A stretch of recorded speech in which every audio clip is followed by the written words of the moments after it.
Kasus mega korupsi KTP elektronik bermula pada 2010 dan kini menyeret sejumlah nama politikus besar. Seperti apakah perjalanan kasus ini dari tahun ke tahun?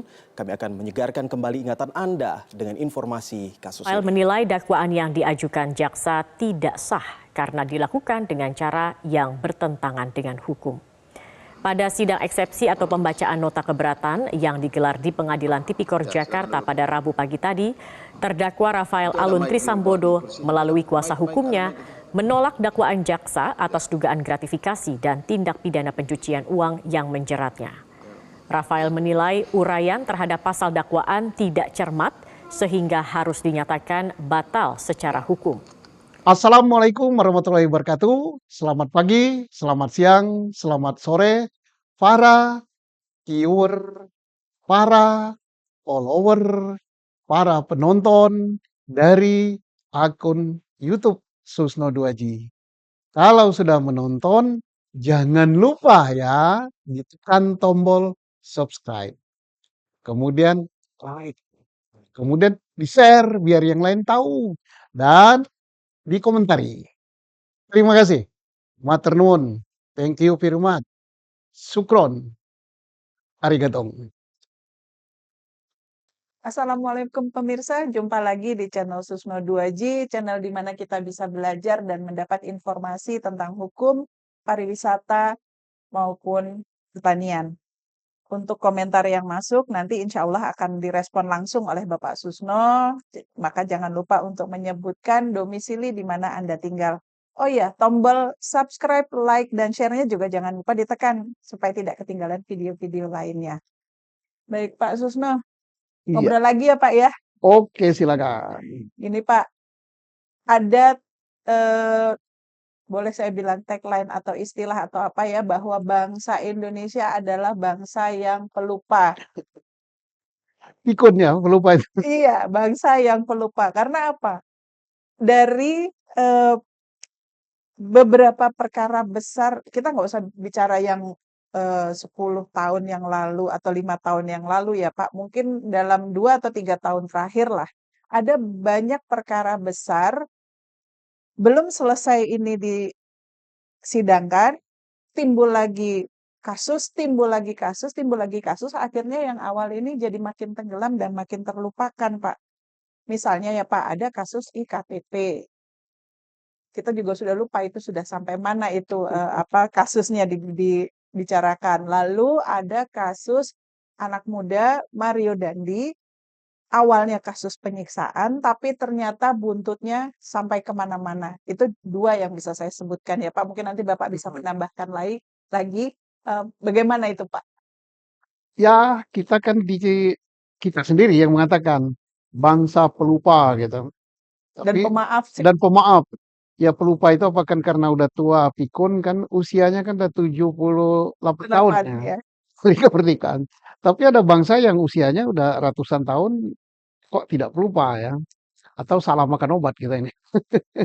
Ya kalau kita lihat tolak ukurnya atau standarnya atas kasus-kasus atau perkara ya.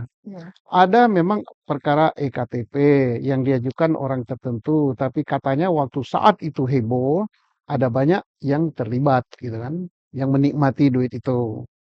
Belum semua digeret ke pengadilan. Ya nggak tahu saya apa disisakan, apa diapakan gitu. Atau LP-nya sudah penuh gitu. Saya nggak tahu. Tapi waktu saya masuk LP ya masih ada tempat itu. Loh, saya ini pernah masuk LP juga gitu. Pengalaman ya Pak? Pengalaman, tapi saya beda dengan yang lain Iya. masuk LP-nya. Jangan disamakan loh. Netizen yang dengar ini jangan, wah Pak Susno juga enggak, beda saya gitu. Terus apalagi misalnya kasus Mario Dendi ya. Iya.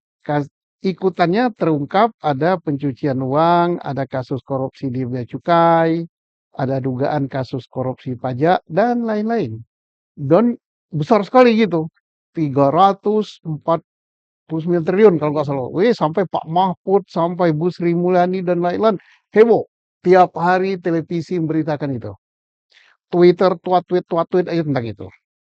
Podcast dan lain-lain. Udah itu WA Group juga memberitakan itu. Penuh gitu.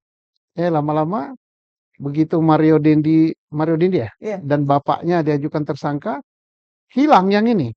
apakah 349 triliun itu cukup ditutup dengan ini saja?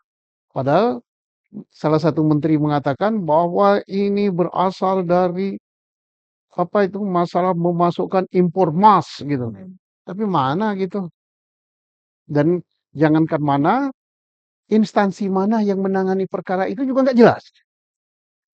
Apakah instansi A, instansi B, instansi C?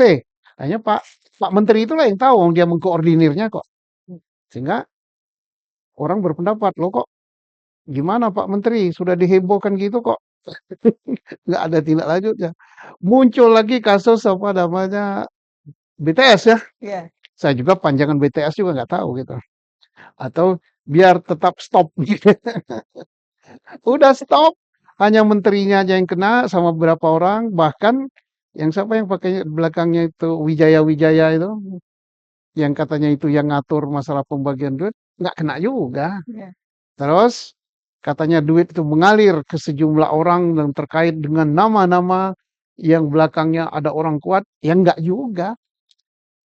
Lah, gimana? Itu Pak, kenapa? Bisa Eh, sengaja disisakan Ya nggak, atau mana, disimpan? mana aku tahu kita lihat ini. Nah, terus pokoknya berjejer-jejer perkara ini. Nggak tahu apakah sengaja disimpan atau disisakan. Nantinya kalau lu macam-macam, kalau nggak menurut awas. Kasus apa? Minyak goreng aja lah ya. Ya, Dulu heboh minyak goreng. Susah sekali cari minyak goreng. Waduh, sampai ibu-ibu rumah tangga ribut. Ternyata ada permainan di situ. Kemudian ada yang sudah dihukum. Terakhir diperiksa lagi menteri terkait dengan itu. Katanya terkait minyak goreng juga. Nah, nggak tahu apakah minyak goreng benaran, apakah karena dia tidak nurut, ya. Tapi hilang juga gitu kan. Nah, inilah mestinya ya karena negara ini milik rakyat. Aparat itu milik rakyat, semua digaji rakyat dengan pajak atau dengan hasil bumi, hasil tambang milik rakyat itu. Jadi rakyat berhak tahu, bertanggungjawabkanlah kinerja itu bagaimana sih. Nah, jangan sampai rakyatnya disuruh jadi penonton, tidak tahu apa yang terjadi di negerinya, gitu kan. Yang lain menikmati berleha-leha. Bayangkan, 8 triliun itu banyak benar loh. Miliaran itu 8.000, tumpukan miliar-miliar. 1 miliar itu 1.000 berapa ya? 1.000 juta ya? 1 juta. 1.000 juta 1 miliar, 1 triliun, miliarnya 1.000. Lah kalau ratus triliun, ya nggak bisa bayangkan saya. Nah, tapi itu milik rakyat. Nah, ini hendaknya jangan ya nunggu lupa, udahlah diamin aja nanti lama-lama lupa gitu. Ya mudah-mudahan buk- hukum itu adil, ditegakkan secara adil.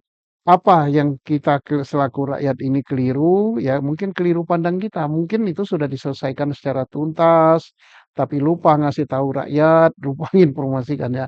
Kita berpikiran yang jernih, berpikiran yang positif kepada aparat penegak hukum, kepada aparat pemerintah, ya kita, pokoknya mereka telah kerja dengan baik. Nah, Lagi-lagi Pak, negatif thinking-nya Pak. Kenapa sih nggak dibuka sekalian dan orang-orang yang, ya kalau uang sekian banyak ya Pak, yang menikmati tentu tidak hanya satu, dua, atau 10 orang, mungkin bisa puluhan gitu ya, lebih iya, dari 20.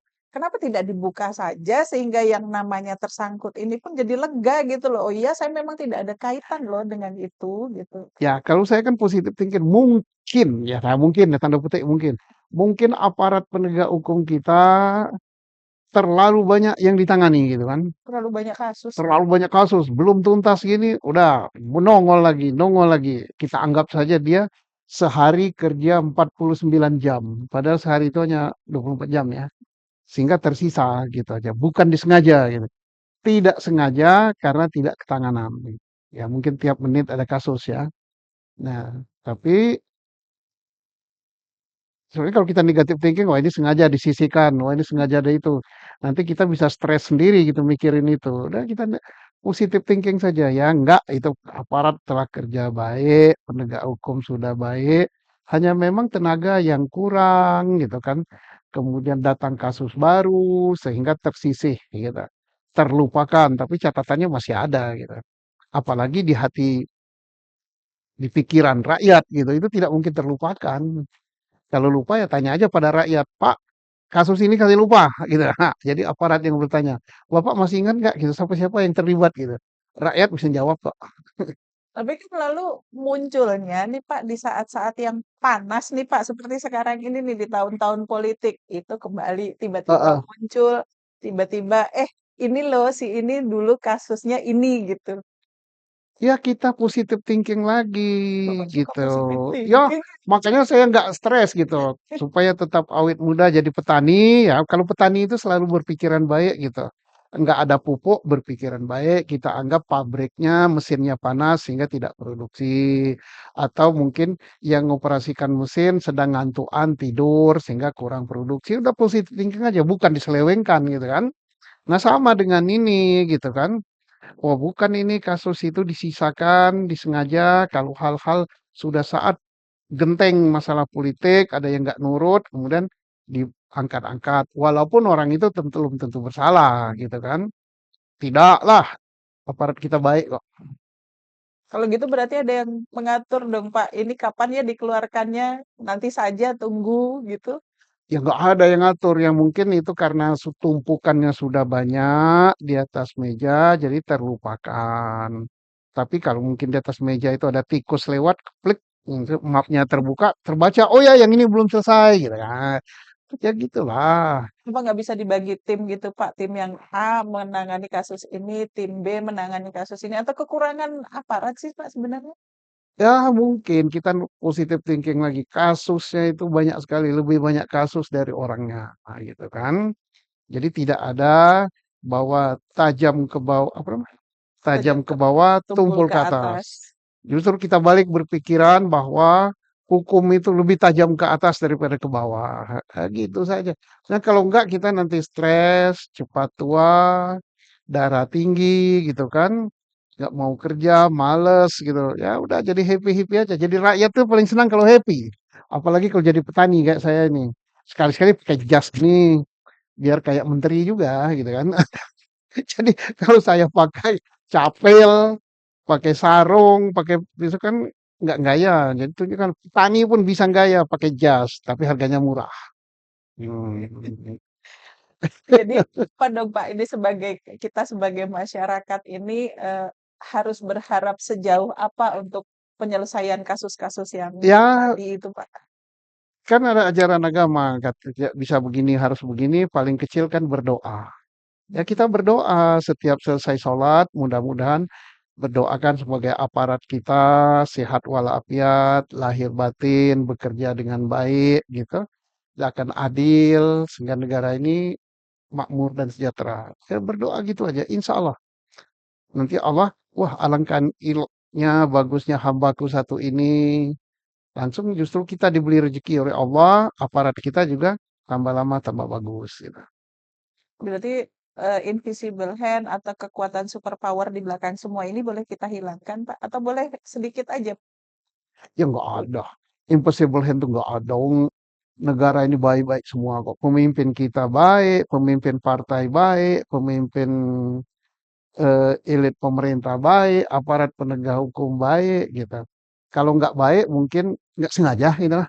Nah, kita maafkan aja lah. Hilaf ya Pak? Hilap. Baik. Terima kasih untuk bincang singkatnya kali ini Bapak. Ini menutup pertemuan kita kali ini. Pemirsa, terima kasih kebersamaannya. Sampai jumpa lagi di channel Sosno 2G lainnya. Assalamualaikum warahmatullahi Assalamualaikum wabarakatuh. warahmatullahi wabarakatuh.